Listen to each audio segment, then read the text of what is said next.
coordinadora del Centro de Pensamiento Fundación Nodo 21. ¿Cómo estás, Natalie? Muy bien, buenas noches. Gracias por estar acá. Y Francisca Figueroa, coordinadora legislativa y de contenidos del Centro de Estudios Idea País. Bienvenida, Francisca. Hola, Gracias Álvaro, por estar acá. Buenas noches. Para hablar de los efectos que ha tenido el triunfo de Janet Jara, también las primeras coordinaciones con el resto de los partidos del oficialismo. ¿Cómo se ha visto esto desde Nodo 21, un centro vinculado al Frente Amplio con la bajísima votación de Vinter, y cómo Janet Jara comienza a armar los equipos? O sea, lo que vimos el domingo para Nodo 21 viene a ser el broche de oro de lo que fue una primaria que logró movilizar a un electorado voluntario en un escenario donde el electorado chileno... Dame un segundo, Natalia, porque vamos a solucionar un problema técnico.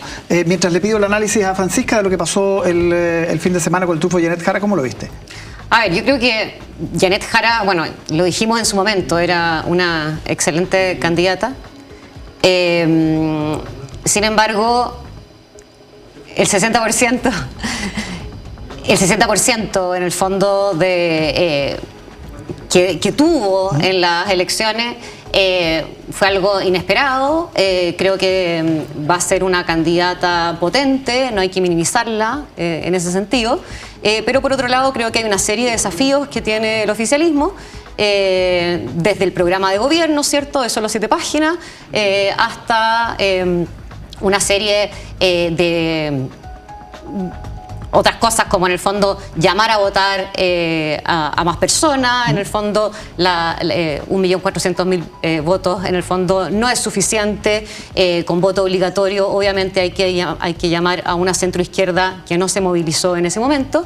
Y por otro lado también hay un tema de proyectos políticos diversos que tienen que aunarse, lo cual no está exento de dificultades, sabiendo que Carolina Toa en el fondo fue crítica en su momento. Y ahora hay que converger. De todo ese mundo, a ver cómo sea. Ahora sí, Natalie, perdóname, tuvimos que solucionar un pequeño problema, cosas de la televisión. Desde el análisis que se hace desde Nodo 21, decíamos de lo que pasó el domingo.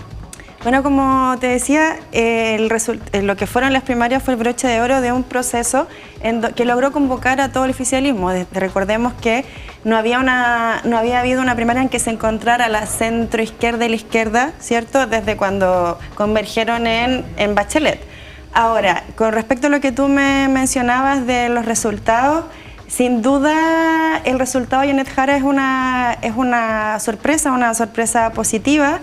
Vemos también un poco de mito en torno al tema de la convocatoria. O sea, nosotras celebramos desde Nodo 21 el 1.400.000 personas, porque fue una primaria que solo fue el oficialismo. Es decir, no podemos calibrar o compararla con otra donde también fue la oposición. Ahora, respecto a los resultados, Jara fue una sorpresa. Vemos que su resultado también obedece a características propias de ella, ¿no? Ella fue quien lideró, fue la ministra del alza histórico del sueldo mínimo, fue la ministra de la ley de las 40 horas de trabajo.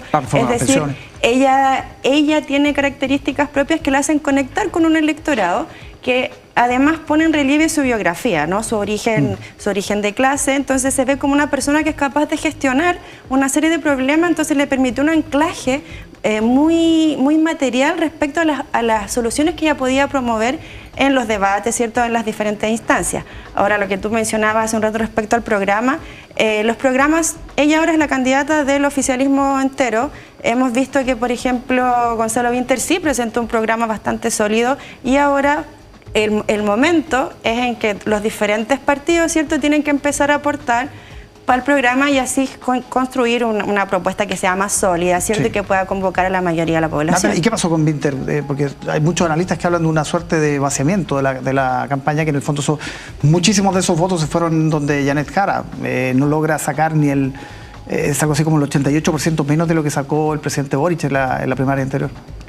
Sin duda son contextos absolutamente diferentes, y eso hay un traspaso, ¿cierto?, evidente de votos que esta vez vieron en Janet Jara la posibilidad de encarnar mucho mejor sus demandas de transformación social. El resultado puede obedecer a diferentes factores. En ningún caso es como pensamos que sea un vaciamiento o el fin del Frente Amplio, a propósito del columnismo, ¿no?, que sale en esta época.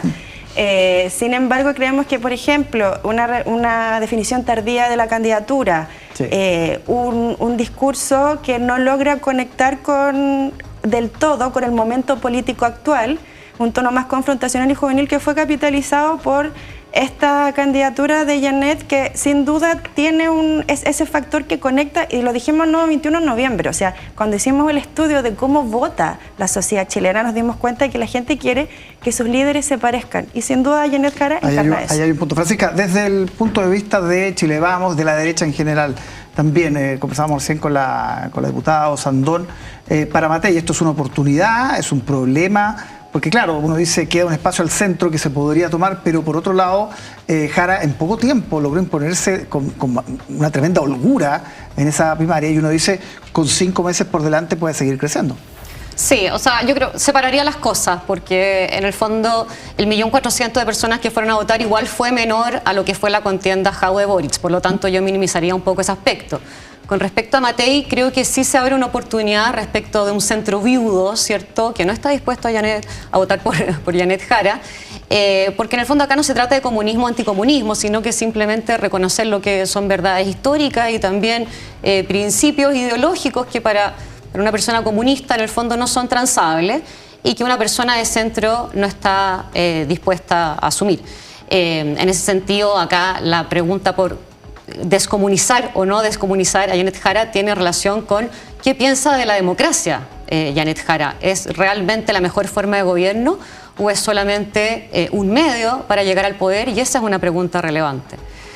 Con respecto, en el fondo, al resto de la derecha, a José Antonio Kast, me parece que su diseño ha sido bueno. En el fondo, tiene un manejo territorial, tiene un manejo de un proyecto político claro, pero sin duda tiene un desafío de mantenerse alto en las encuestas. Sí, ahora, ¿Kast es el rival a vencer o a apostar por esa segunda vuelta entre derechas que se decía antes, o esa tesis pierde fuerza con la holgura con que ganó Jara la primaria? Yo creo que aquí nadie de la derecha puede perderse, el adversario es derechamente Janet Jara, y aunque programáticamente pueden ser diversos, Kast y Evelyn Matei sin duda comparten una serie de principios comunes y preocupaciones ciudadanas como son la seguridad y el crecimiento económico. Natalie, ¿quién es más peligroso para Jara, Kast o Matei? O sea, lo que yo veo acá en la derecha es una combinación bastante peligrosa, es decir, fragmentación en torno a la competencia, pero unidad en torno al discurso del miedo, ¿ya? En ese sentido hemos visto cómo no hay competencia de ideas entre Kast o Kaiser porque solo compiten entre quién pega más fuerte, ¿no? Y respecto a la tesis que estaba instalada, ¿no?, de que la derecha tenía la primaria ganada, la encuesta Panel UDD dijo todo lo contrario, que es la primera que sale post primarias, que nos dice que por primera vez el oficialismo con Janet Jara pasa a liderar, ¿cierto?, la competencia de las presidenciales, demostrando que ella es tan competitiva como cualquier otro y tiene capacidad de crecimiento absoluto. ¿Ya? Entonces, en ese sentido, Janet Jara tiene la ventaja de ser la candidata de un segmento bastante amplio, y este vaciamiento del centro yo no sé si sea tan así, debido a que Carolina Toa tampoco logró movilizar a ese tan ansiado electorado del centro, ¿no? O sea, ¿dónde está? ¿Existe? ¿Dónde está el centro? Una de las grandes preguntas que se hacen los analistas por estos días. Así es. Natalie, Francisca.